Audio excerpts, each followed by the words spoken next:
আর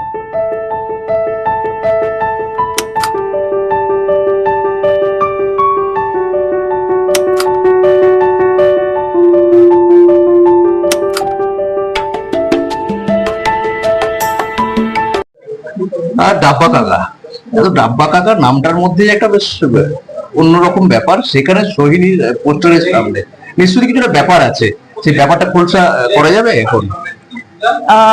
খোলসা তো করা যাবে না, তবে নামটা তো একটু ইন্টারেস্টিং, যেটার মানে আমি এখন তোমাদেরকে বলবো না। তো সেটা অবভিয়াসলি একটা দর্শকরা দেখবে, বুঝবে এবং তারপর জাজ করবে যে কি আমরা মানে ডাব্বা কাকা মানে কি এই গোটা ব্যাপারটা। তো অফকোর্স এটা এখন বলা যাবে না। মানে এটুকুন তো বলো, সোহিনী মানে বাবলি বাবলি একটা ব্যাপার স্যাপার, চরিত্রটা কি তোমার সঙ্গে যাবে নাকি তোমার ব্যতিক্রমী একটা চরিত্র? মানে পোস্টার গুলো দেখে যতটুকু বোঝা যাচ্ছে ব্যতিক্রমী কি একটা হতে চলেছে আর কি, এটুকুন তো বলা যায়। ব্যতিক্রম তো অবশ্যই। একটা সম্পর্কের টানাপোড়েনের মধ্যে যখন মানুষ আটকে যায় তখন ব্যতিক্রম তো অনেক কিছুই থাকে, তো সেটা নিয়েও আমি বলবো না। সেটা নিয়েও আমি বলবো না, বাট অনেক কিছু দেখার বাকি। আজকে তো মানে কি আজকে কি জন্য এখানে? আজকে আমাদের একটা লুক করার ব্যাপার আছে, আর আমাদের লুক টেস্ট এবং মহরতের ব্যাপার আছে। তো অফকোর্স সেই জন্য আসা, সেই জন্য তোমাদেরও আসা। শুটিং ফ্লোরে যাচ্ছে কবে থেকে, নাকি এখন ডেট ঠিক হয়নি? এখনো ডেট ঠিক হয়নি, এটা বলা যাবে না। ভীষণ শিগগিরই, ভেরি সুন।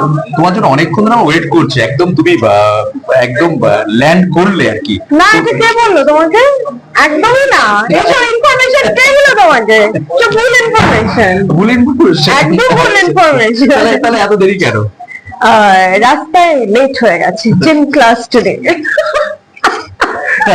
এটুকু তো বলো, কোচবিহারে ঘুরতে গিয়েছিলে রিসেন্টলি একটা অনুষ্ঠানে, সেখান থেকে নিজের ঘর এবং স্কুলিং তোমার সমস্ত কিছু কোচবিহারের ছোটবেলা বড় হয়ে ওঠা, সেই কোচবিহার থেকে ঘুরে আসা, সেই এবং জন্মদিনটা তো কোচবিহারে সেলিব্রেশন করলে বোধহয়। একদম সেলিব্রেট ঠিক বলবো না, তবে একটা প্রোগ্রামে আমি গিয়েছিলাম, একটা শো ছিল যেখানে আমি গেস্ট হয়ে গিয়েছিলাম। সেখানে teams from Americas goat talent.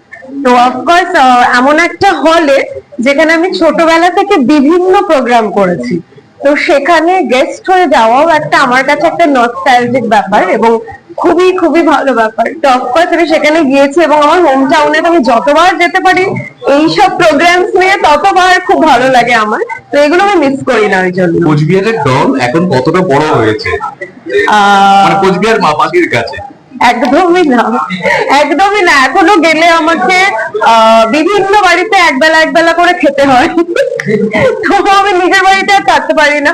তো অফকোর্স আমার বাড়ির সবাই এখানেই এখন, বাট স্টিল আমার পাড়াতে যেরকম আমায় দল বলে ডাকা হয়েছে এখনো তাই বলেই ডাকা হয়, এবং আমি এখনো সেই ছোট্ট সৈনি, বড় হইনি। আমি ডাব্বা কাকা ছাড়া কি কি আসছে এই বছর? আরো কটা প্রজেক্ট আসছে, সব আস্তে আস্তে।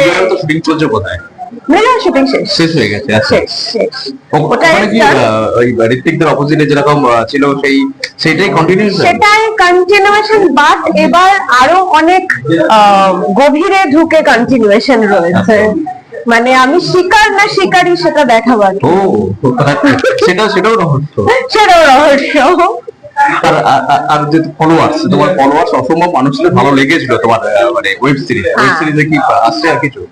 ওয়েব সিরিজ নয়, তবে ছবি আসছে, আরো কটা প্রজেক্ট আসছে, এবছরও দেখতে পারো। তো লেটস সি কি হয়, আশা করছি সব ভালো হবে। সেগুলো তো রহস্য থাকবে। হ্যাঁ, সেগুলো রহস্যময় সোহিনীর ছবিগুলো রহস্য মনে থাকুক। আর অভিনেত্রীদের ব্যাপারে সবকিছু জানা উচিত নয়, কিছুটা রহস্য থাকলেই ভালো। Thank you so much. Thank you.